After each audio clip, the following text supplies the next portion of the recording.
Hi guys, আসসালামু আলাইকুম। তোমরা সবাই কেমন আছো? আজ আমি এসেছি জাতীয় স্মৃতিসৌধে। তো 5টার দিকে অফ হয়ে যায়, কিন্তু আমরা এখানে 6:45টার দিক গিয়েছিলাম আর তাই অফ হয়ে গেছিলো। বাট আমার ভাই আর্মিতে আছে, তো ওর রিকোয়েস্টে আমরা ভিতরে ঢুকতে পারছি। কিন্তু ভিতরে যাওয়ার পরে দেখি আসলে অনেক সুন্দর লাগে, অনেক। তারপর আমরা চলে গেলাম সেনাপতি শপিং কমপ্লেক্সে।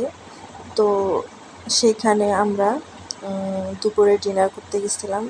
তো আমাদের একটু লেট হয়ে গেছিলো, কারণ আমরা আসলে অনেক লেট করে ফেলছি দুপুরে ডিনার করতে। তো আমার ভাই নিয়ে গেল। তারপরে এই যে দেখেন, সেনা কমপ্লেক্সের 4 তলায় আমরা গেছিলাম।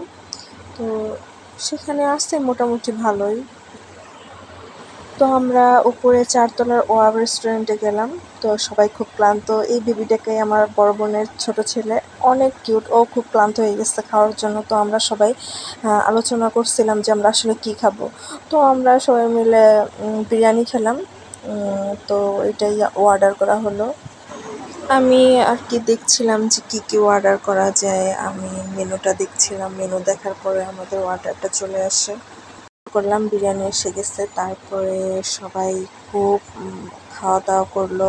তারপরে আমরা আইসক্রিমও অর্ডার করেছিলাম, ভ্যানিলা। তো সব মিলিয়ে খুব মজা হয়েছে খাওয়াটা।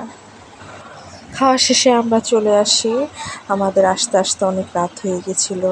অনেক ছোটো বাচ্চাদের নিয়ে লং জার্নি আসলে অনেক কষ্টের। Thank you.